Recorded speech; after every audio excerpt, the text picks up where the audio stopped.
The economic situation in Germany following World War I and the Versailles Treaty led to the wholesale implementation of Hitler's policies.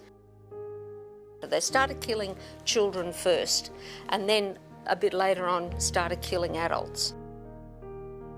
It's not surprising that the nurses in the Nazi era got caught up in all this. The propaganda was everywhere about killing people who were considered life unworthy of life. Useless feeders was the term they used. The nurses were the ones who held the children while they were being killed.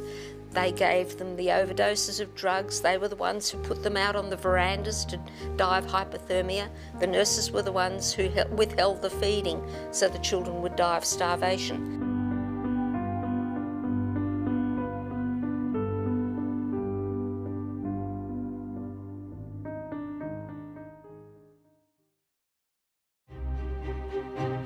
After World War I ended in 1918, Germany went through severe economic hardships, and the nation saw the rise of different political factions and ideals. One group that emerged was Adolf Hitler and his National Socialist Party. Of course, there was rampant inflation, there was great poverty and social disadvantage because of the reparations which had to be paid back after the Treaty of Versailles. Money was devalued, and they saw a strong leader that was restoring order. By 1933, Adolf Hitler and the Nazi Party had taken control of Germany, and this began a period of racial hygiene laws, persecution, and death camps. Hitler wanted to create the master race and eliminate Jews and other people he considered inferior to the Aryan race. Innocent children and concentration camp prisoners suffered through horrific medical experiments. All of this was accomplished with the assistance of German doctors and nurses.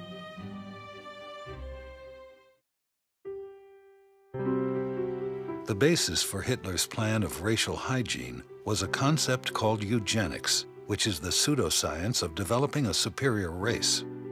Before Hitler came to power, across the world, the whole theory of eugenics was something that many nations had embraced. Eugenics is the belief that through selective breeding, whether it's cows, sheep, people, whatever, through selective breeding, positive eugenics is the ability to breed offspring that will carry the best traits. This theory of eugenics, how people should be allowed to breed to the benefit of the human race, and those who weren't fit and healthy should not be allowed to have children. Caught on in England, the United States, Japan, Scandinavia. Germany was not at the forefront of this. And the Nazis actually learned much of their eugenics initially from the U.S. Some of these eugenic healthcare policies were developed in the United States in the late 19th and early 20th centuries. These U.S. policies were emulated by Germany and incorporated into the governing philosophy of applied biology. There were laws on the book in Virginia that said that you could sterilize people, and the Nazis took their 1933 sterilization law and mimicked it after the U.S. law. Yeah, in fact, there was a time in which there were letters in the U.S. journals saying, look, the Nazis have gotten ahead of us. We've got to catch up. And so, of course, when Hitler came along with his racial theories, he realised that this eugenics was a really good idea, and he manipulated it to fit his racial theories, all mixed in with the Jews, the Gypsies, everybody else who was considered racially inferior. All of this would lead to an appalling era in world history called the Holocaust, a period of persecution and mass murder.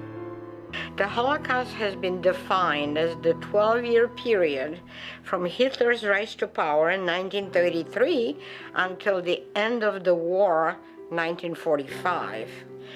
It was a government-planned, government-supported mass extermination or mass killing And while it was targeted towards Jewish people, there were many other groups of individuals that suffered during the Holocaust.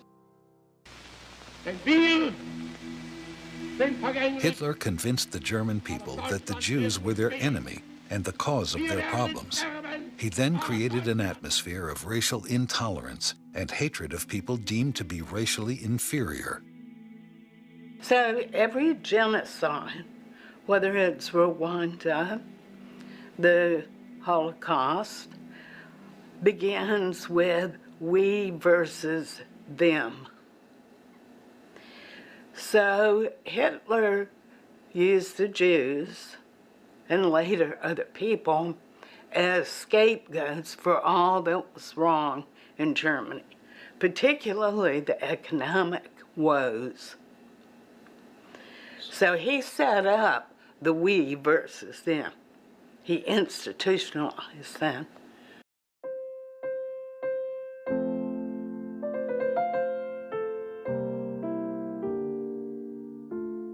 In 1933, the Nazi government passed the Nuremberg Laws for the protection of hereditary health.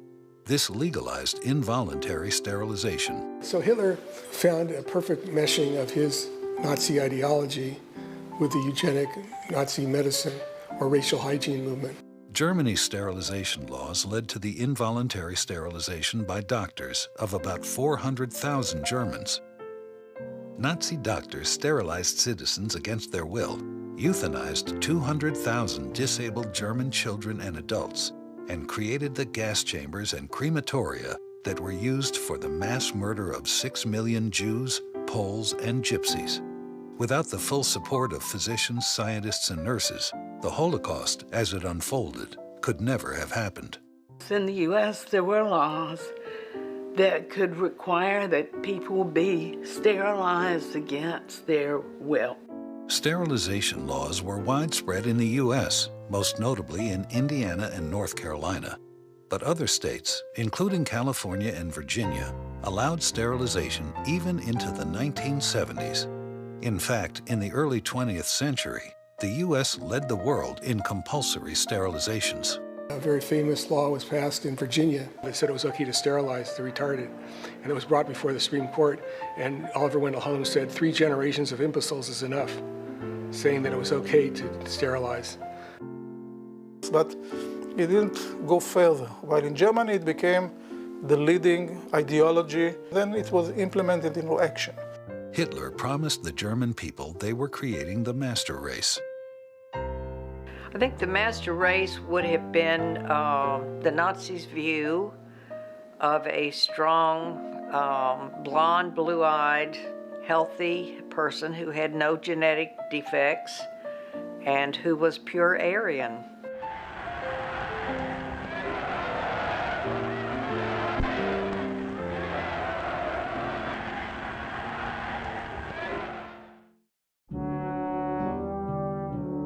In the 1920s and 30s, Germany's medical community was considered the best in the world. You weren't a real doctor in the U.S. unless you went to Germany to study, and then you came back and said, I studied in Germany. I think with that came some arrogance and some feeling that we are so superior to everybody else. I studied medicine in Germany. I know some of the best teaching of anatomy, physiology, and medicine came from Germany. Germany was very advanced, not only in the medical field, but Germany was the best civilization among the European countries. It was the height of technology, the height of science. How was it possible that these people became murderers?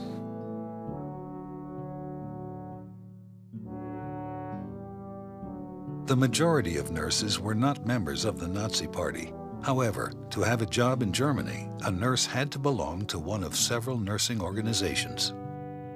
There were 5 organizations for nurses. Among these, the National Socialist Nurses and the Red Cross Nurses swore an oath of allegiance to Hitler. Additionally, the Protestant Nurses Organization said that it greets National Socialism with an open heart. Surprisingly, more physicians, percentage-wise, joined the Nazi Party than the population in general. And I think physicians were very taken with the fact that we can use our science to improve the human race. Many physicians and nurses enthusiastically supported the Nazi regime and were involved in all aspects of the Holocaust. About 40% of German physicians were in the Nazi Party, while the lawyers and teachers and the other white-collar professions joined in much lesser numbers. If you didn't join the Nazi Party, there was no retribution.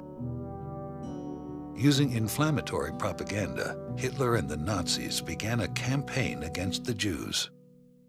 And I know that my father used to say that bad things are happening to Jewish people in Germany.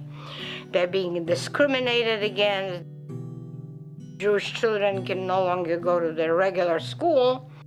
People cannot keep their jobs at the university or other professions. Hitler said, "Follow me, never mind God, never mind religion. Just follow me, do what I am asking you to do." And since the regime was totalitarian, and they were very good at public campaigns and propaganda, and they had enough scientists and physicians that were already marching to the drum. Propaganda is an extremely powerful way to convince people to their way of thinking. Germany's medical establishment began to support the Nazi Party, except for Jewish doctors, who were ostracized.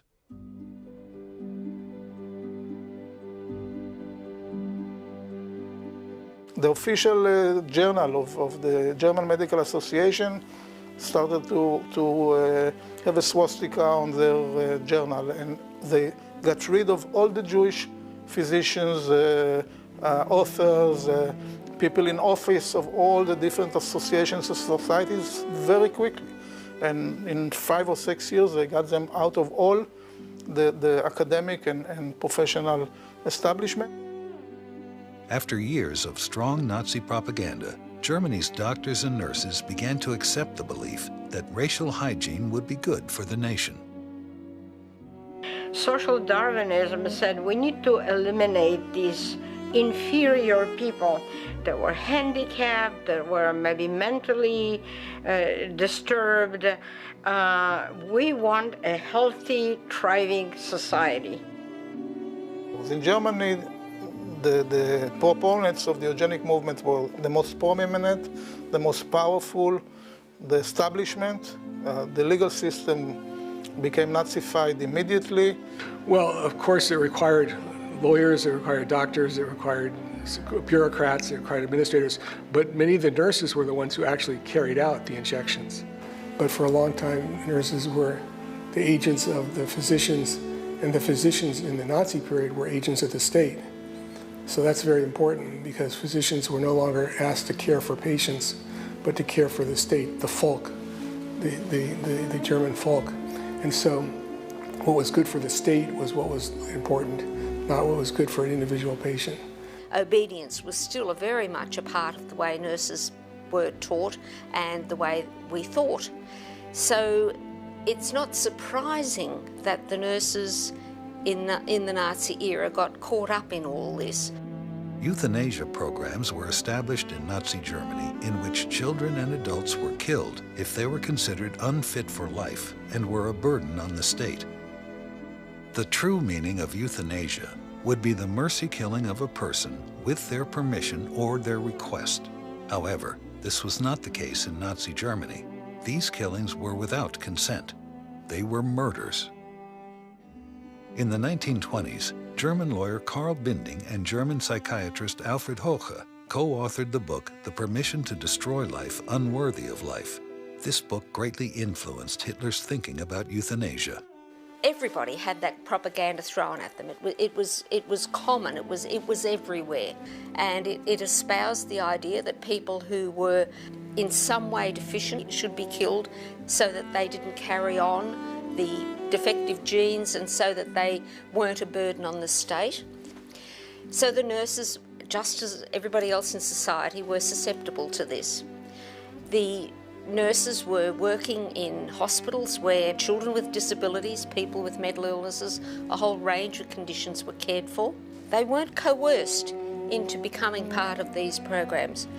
Once you accept humans can be humanized, eventually you can engage in exterminating it. And this was a gradual and very powerful and unfortunately very effective process that took place in Germany.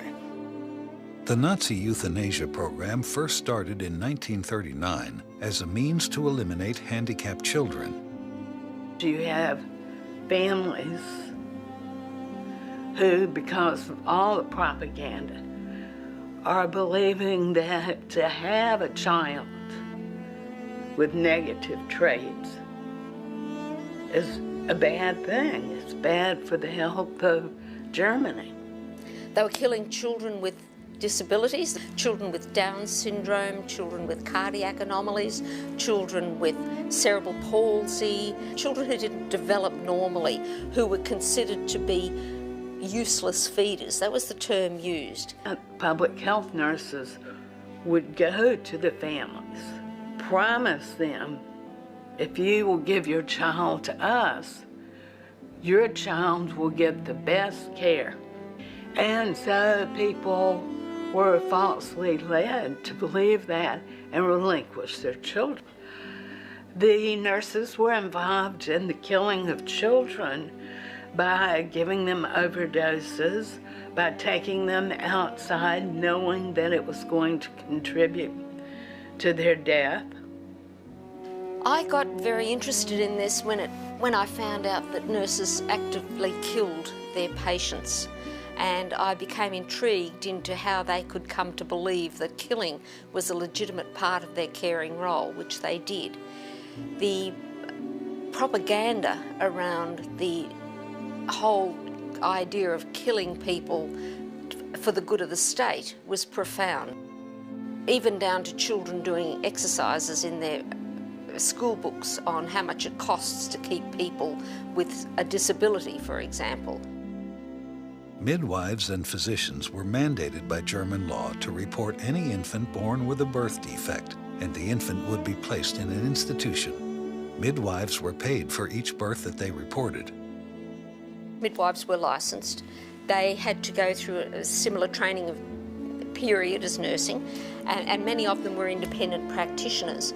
So not long after the child was put into a home, he or she would then be moved to another institution further away. Of course, there was no consent, no nothing. These killings were done without the parents' approval, more or less, in the main. The nurses and the midwives who were involved in the carrying out, maybe not even the ideology, but were actually the doers of the euthanasia program. Euthanasia is really a euphemism for murder because these were not terminally ill patients. These were children that were taken and murdered, mostly children who had handicap or mental retardation. I think one deciding point is in Germany, the notion that the health of the public is more important than the health of the individual. So consequently, to remove an unhealthy element was seen as good.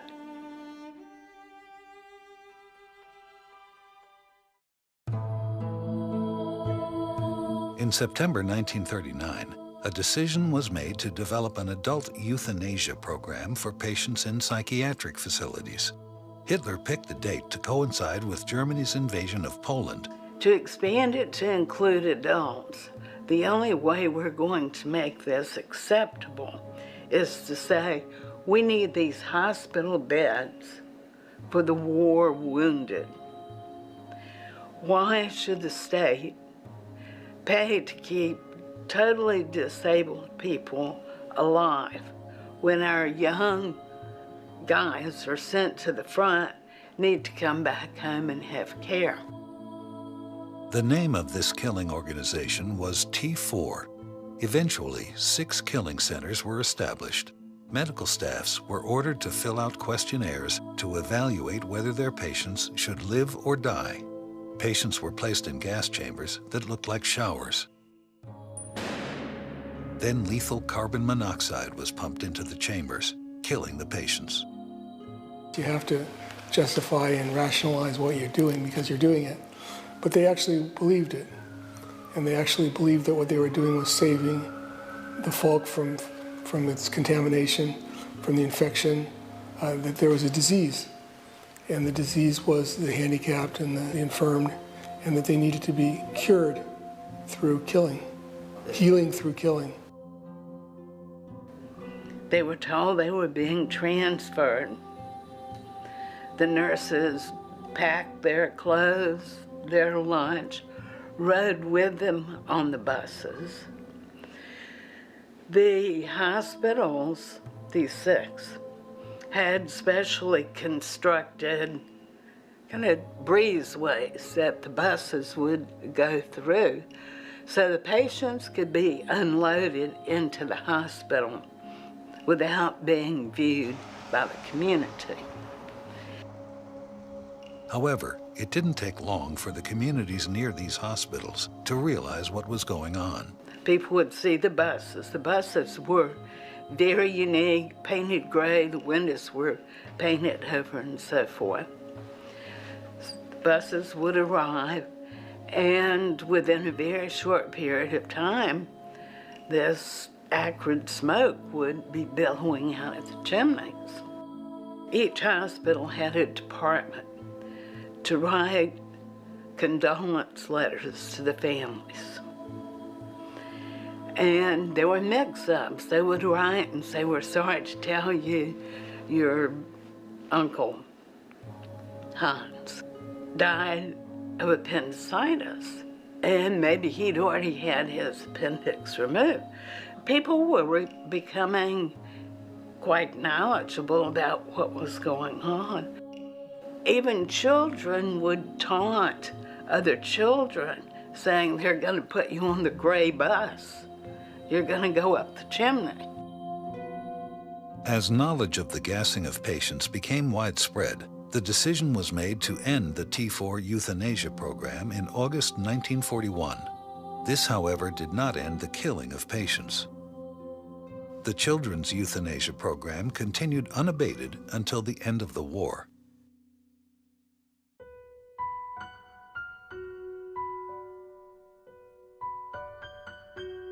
After the end of the T4 program, physicians were granted permission to provide a merciful death to any person they deemed to be suffering. These killings, which took place at many hospitals throughout the Third Reich, were known as wild euthanasia or decentralized euthanasia, and were carried out on an individual basis rather than by gassing. Patients, usually selected by physicians but killed by nurses, were administered overdoses of sedatives. More people died in wild euthanasia than in T4. Why did the nurses follow orders to kill? We do know that the doctors were the ones who signed the certificates that said whether the child was to live or die. It was the nurses who carried out the killings. The doctors didn't necessarily carry out the killings themselves. They may have dictated who was to die, but it was the nurses who carried out the killings. There are episodes where the nurses decided themselves to take things into their own hands and kill the patients because they knew they were going to die anyway, so he was suffering, so I'll do it now. He's going to die anyway, so I might as well do it quicker.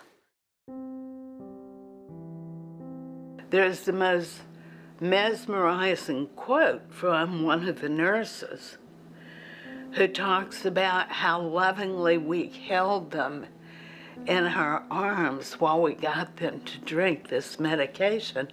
We didn't want them to suffer more than necessary while they were killing them. More than 70 years later, the question of how Germany's nurses became involved in these killings still intrigues historians. Well, it is, of course, a multifaceted phenomenon, I think, what happened there. but it is a very good example of you start one thing and then it leads to something a little worse and a little worse. So at first, if they were asked to hold a patient while somebody else did something, an injection or whatever, they could do that, and they could say to themselves, I'm not the one taking any action here. And then from there, it's a shorter step to, well, you give the injection. For some nurses, I can see that they could easily fall into the trap of thinking that this was the right thing to do. To me, though, the whole issue is interesting because there's a line that, as a nurse, that you cross. And I think also in that era, nurses were very subservient and very obedient, and whatever the doctor said they should do, they felt they had to obey and do that, or fear the consequences. And similar to their obedience to physicians, nurses were also educated to be obedient to senior nurses, who at times also ordered killings. Nurses were involved in actually the killings themselves, either through active means or through passive means, letting patients starve, or exposing them to hazards where they would get pneumonia and other things and die.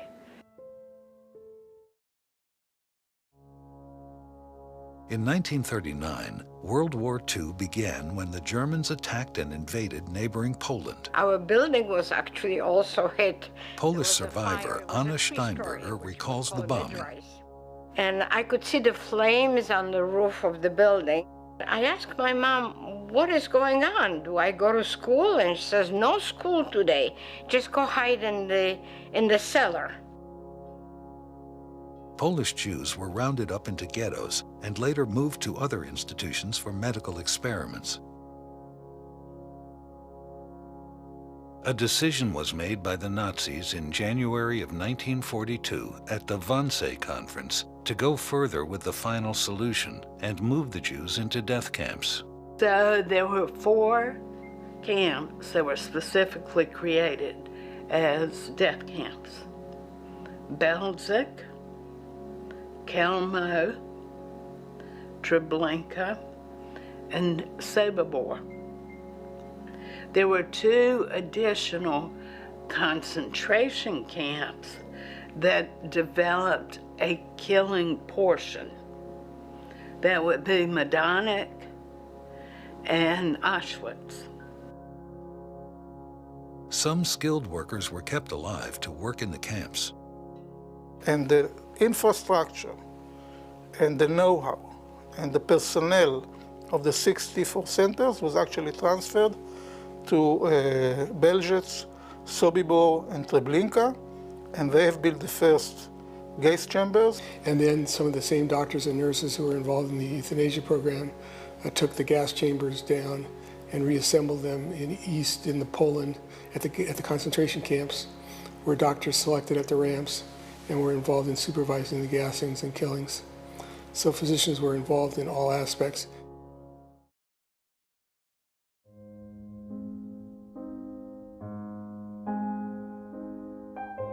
Ravensbrück, located in Germany, was a camp for women. Most of the women were Polish. There were some Jews there, but most of the women were dissenters or women who'd caused trouble to the Nazis when the Nazis occupied Poland. Ravensbrück was located close to one of the largest and most important hospitals in Germany, where a lot of research was going on. Reinhard Heydrich was the Nazi protector of Czechoslovakia, who in 1942 was killed by a bomb. He died from infection of the wounds that he got. He died several days later. Hitler demanded that doctors should find a cure for these deadly infections. And so Ravensbrück, which was close by, had all these women there that they used as lab rats, basically. The women were operated on by the surgeons from this hospital. They had things like wounds created in their legs that were filled up with sawdust, dirt, ground glass, to see what would happen to the wound, how wounds developed, how bone became infected. Some of these women were sent to the gas chambers afterwards. They were killed. Some of the women died, of course, from the experiments, and some of the women survived to give testimony in the trials. But nurses were definitely involved in those experiments.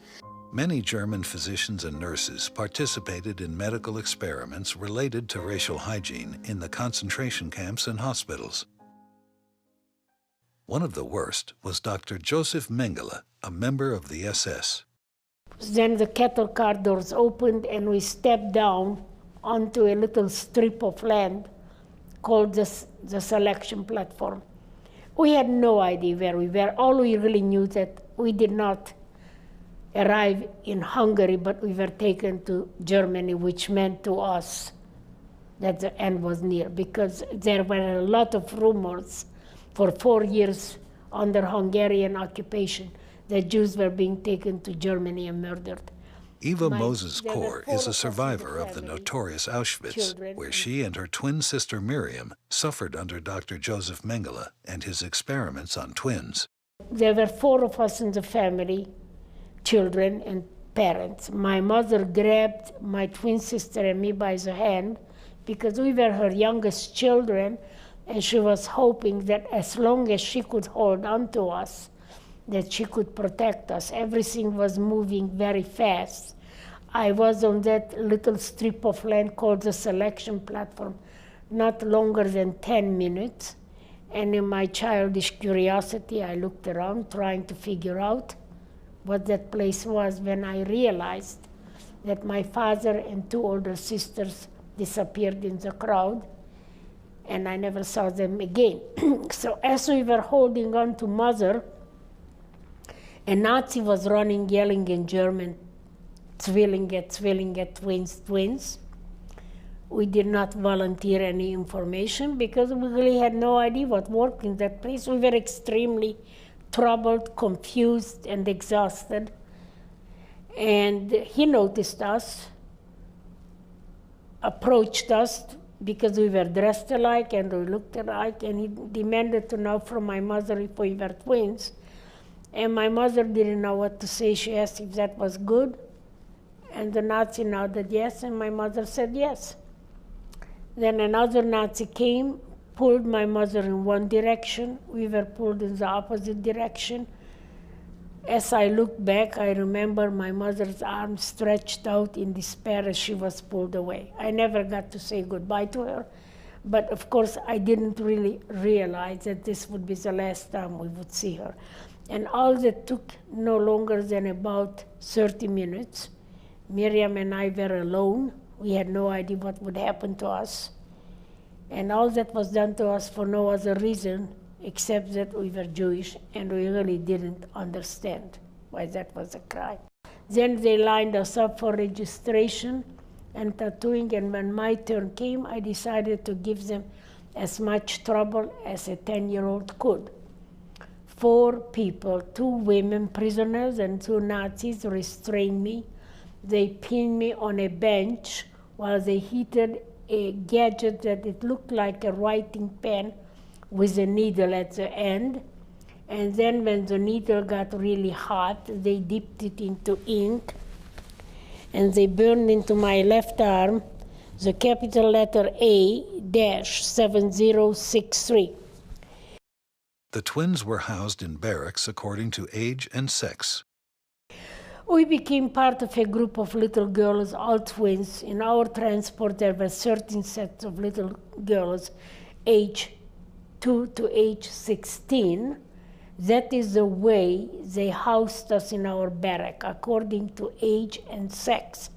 After roll call, we would go back to the barrack for Dr. Mengele's daily inspection. He would always come in, dressed in his shiny uniforms, gleaming black boots, white gloves, and a baton in his hand, and he would count us. He wanted to know. After breakfast, the twins would be readied for experiments. We would walk to Auschwitz I and placed naked in a barrack, maybe 20, 30 sets of twins, for 6 to 8 hours. Every part of my body was measured, compared to charts, compared to my twin sister. Those experiments were not dangerous, but they were unbelievably demeaning. And even in Auschwitz, I couldn't cope with it for 6 to 8 hours. The only way that I could is by blocking it out of my mind. So even today, I have very limited information on those long hours. 3 days a week, the children would be taken to a blood lab. There, they would tie both of my arms to restrict the blood flow, take a lot of blood from my left arm. At the same time, they would give me a minimum of 5 injections into my right arm. The content of those injections, we didn't know then, nor do I know today. To the best of my knowledge, they were germs, diseases, and drugs, because the German pharmaceutical company was very heavily involved in the experiments in Auschwitz. After one of those injections, I became very ill with a very high fever, a fact I desperately tried to hide. The rumor in the camp was that anyone taken to the hospital never came back, so I did not want to be taken to the hospital. My fever was high, both of my legs and arms were swollen and very, very painful, and I had huge red patches throughout my body, the size of a small apple or an egg. According to the Auschwitz Museum, at least 1,500 sets of twins were used by Mengele in his experiments. Less than 200 survived. Some died as a result of the conditions in the camp, but the majority died as a result of the experiments. Oh no, they were truly monsters. The stuff that happened was horrendous. There's no ethical justification for most of what they did under the name of medical science. It was done totally without informed consent. The people used as lab rats had no choice. They were often killed immediately afterwards. They had the most horrendous things done to them. In the sterilization experiments performed at Auschwitz, it was often the nurses who would select and prepare the patients for the experiments. Then they assisted whatever the physician needed the nurse assistant to do, and kept it secret from the patients as to what was going to happen, giving false reassurance that everything is going to be all right, we're taking good care of you. At Dachau, a variety of unethical medical experiments were made using the prisoners as guinea pigs. Some of the cruelties are almost unbelievable. They had a purpose for each one of these, usually to benefit downed German pilots in freezing water or some other battlefield result. Author Vivian Spitz was an eyewitness court reporter for the Nuremberg war crimes trials of Nazi doctors. She refers to her book, Doctors from Hell, as she recalls the trial testimony she reported. The victims were German, Czech, and Polish gypsies who were deprived of food and given only brackish yellow seawater for days, resulting in, of course, excruciating pain and foaming at the mouth, and in most cases, madness. Many of these patients died. They did experimentations where they would keep people in freezing temperatures until they were almost dead, revive them, and then expose them again. Lowered the temperature, raised the temperature until they froze and died. And then they took them directly to the autopsy table in what they called terminal experiments. And so they did low pressure studies where they took concentration camp prisoners and put them into specially designed rooms where they sucked out the oxygen, let in the oxygen until their lungs exploded and they died in terminal experiments. There were studies of bone and muscle and infectious diseases. They were trying out new antibiotics. So they took concentration camp prisoners and cut open and filleted and infected their legs and wounds to create simulated wounds. We know that the sterilization program, the mercy killing program, and the unlawful, atrocious human experimentation program were masterminded, planned, suggested, implemented by physicians. Dr. Joseph Mengele was able to escape from Germany after the war and avoided apprehension by authorities. Joseph Mengele was the worst that we never got. Mengele's family was very wealthy manufacturers in Bavaria, and they managed to hide him until they could get him out of Germany. Dr. Mengele lived in South America until 1979, when he reportedly drowned while swimming at a resort in Brazil. Finally, in May 1945, the war in Europe ended when the Germans surrendered to the Allies and the guns were silent. After the war, the Allies conducted the famous Nuremberg trials, and the world became aware of the atrocities of the Nazi doctors and nurses.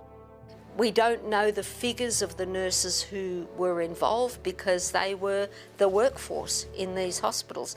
Although nurses were not named as defendants in the medical trials at Nuremberg, the results of some of their actions during the war were brought to light. For example, the horrific experiments done on young Polish women at Ravensbrück and the killing of the disabled persons in the so-called euthanasia programs were made public.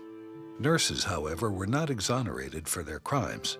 Many stood trial later on, and several were hanged for their actions, including 2 male nurses from the Hadamar euthanasia site. Numerous subsequent trials of nurses resulted in prison sentences. At other trials, nurses were acquitted despite admitting their guilt. There was a trial for the nurses, and I think there were 14 in all, and none of them were convicted. The first trial of the first nurse and the first physician was in 1946, and it was the nurse and physician at Maseret's. And interestingly, both of them received the death sentence and were hanged. The nurses who were tried in 1965, there were 15 nurses from Maseret's to be tried. One killed herself the night before the trial, so 14 nurses were tried. And the reasons they gave were, I thought I was relieving people from their suffering. These people had no life at all. I needed to keep my job. I think probably loss of memory and other things that had changed during that time. The nurses were not held accountable. And they used the defense, too, that I was only following orders. Just following orders was not going to be an acceptable defense to murder, to genocide. And one of the things that came out of Nuremberg was the notion that everybody is responsible for their own actions. But the baffling thing to me is still the trial in 1965 of the 14 Maseret's nurses. They had had 20 years to think about what they had done. Those nurses did not deny what they did. One of them said, yes, I probably killed 210 people. Now, the nurses from Spiegelgrün were tried after the war. Anna Kachenka's one of them, and received several years in prison.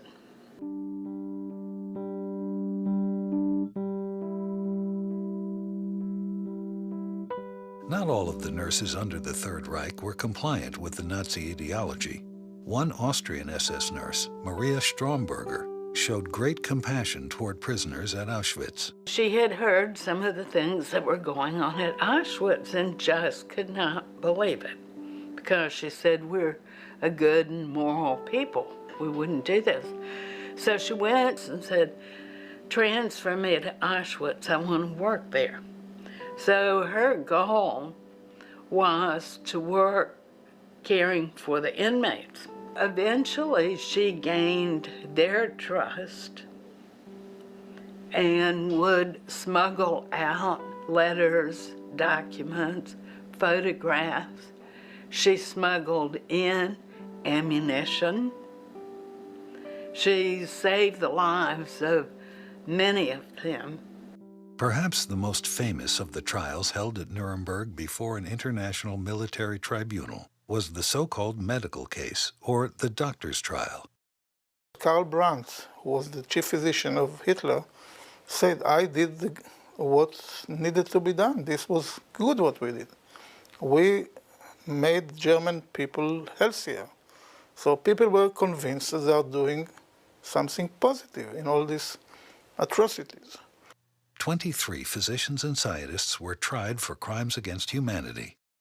Crimes against humanity was a new concept, which was whether it be wartime, not wartime, there were certain things beyond the pale and we were going to hold people accountable. So genocide was a classic example of a crime against humanity. And so the doctors went on trial. Today, many of these killing centers are memorials open to the public. But in spite of the bucolic setting, they were centers of inhumane experiments, mass murder, and extermination. Many of these institutions remain working psychiatric hospitals even today. It looked like a college campus. It was beautiful. I've been to prisons, death camps in both Germany and Austria. It's not quite the same because the place is more or less clean and, of course, empty. And so you have to stand there and be there to kind of think, how would it have been when it was so crowded and it was so dirty and they didn't have water to drink. One of the patients I'm familiar with drank water from the floor and died from an infection. And it's just hard to be in those places and realize the conditions that were there.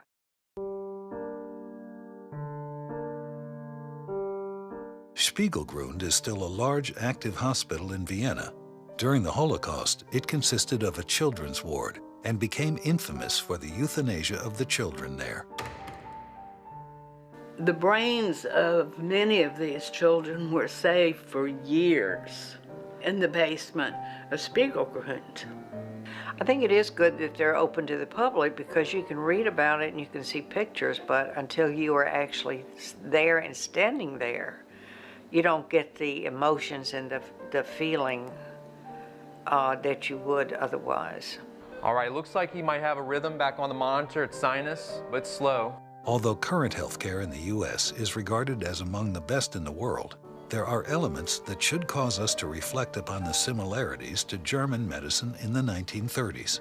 So it's important that for us, both as nurses who are looking at history and nurses working today, that we know about this history. Because unless we know, we can't stop it happening again, and it will happen again. Today, nurses are involved in the legal euthanasia of patients in Belgium, Holland, and Switzerland. Nurses are also involved in executions in the countries where the death penalty is legal. My take on it is that the nurses working in those areas should know the history so that they themselves can determine whether it's relevant to what they're doing and ask themselves the question, is this an ethical area in which I want to work? We physicians, nurses, have a power that, if we are not careful, can be abused. So by learning about how this power was abused in the worst way, we hope that you will inoculate yourself and be conscious and aware and reflective. Or how does any person know what is right from wrong? And I think that I have to have a conscience and a moral compass. That if somebody has no morality, then it's very difficult for them to really understand or judge for their own knowledge what is wrong and what is right. But if it hurts another human being, I think that it's morally wrong. I'm just amazed, even today, to ask someone who's a freshman in high school what they knew about the Nuremberg trials, and they don't know what you're talking about. Many young people today are not aware of the Holocaust and its place in history.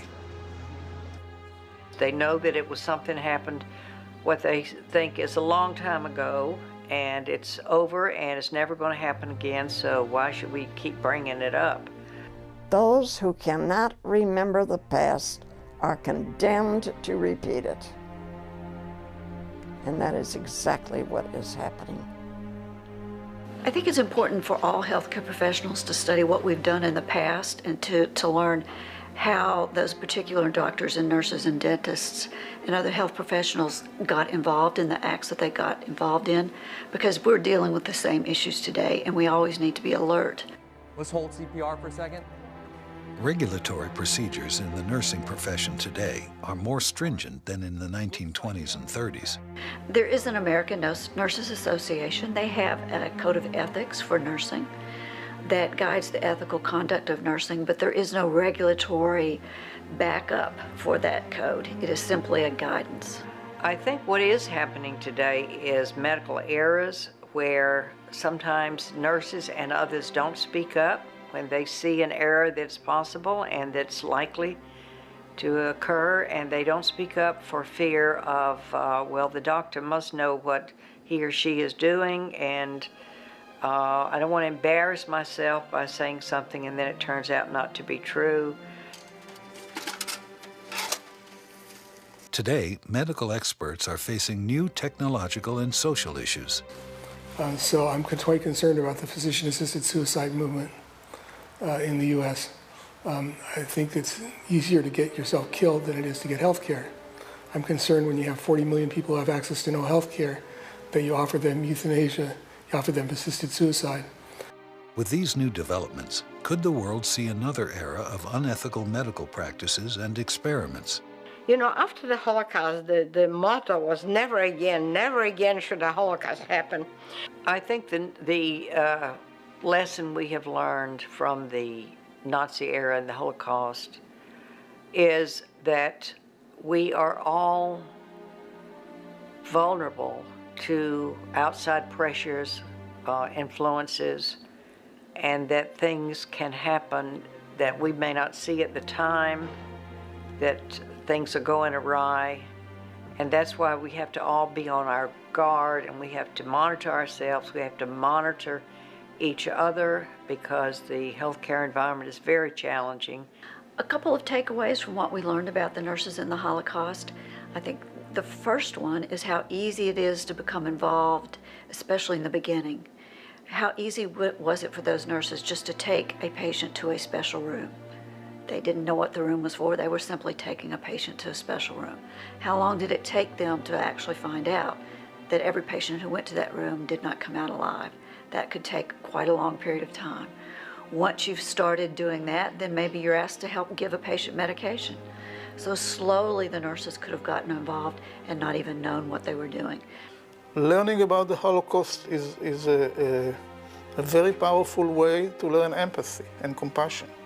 Only by educating people that we must learn to live in peace and harmony with each other, regardless of color of the skin or background or economic situation and so on. But the question, of course, is how did one of the most advanced societies, advanced in art, music, theater, writing, medicine, was, you weren't a real doctor in the U.S. unless you went to Germany to study, and then you came back and said, you know, I studied in Germany. And so it was the height of technology, the height of science. How was it possible that these people became murderers? It's easy to believe the Holocaust could never be repeated. The factors leading up to it are not unique to Germany. They are human factors that are present in every country, every culture, and every generation. If it could happen in one of the most advanced societies in human history, it can happen again anywhere.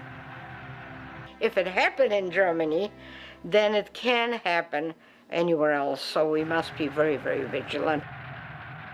It's up to each of us to learn from the past and be ready to interrupt the forces that may try to exploit the few for the benefit of the majority.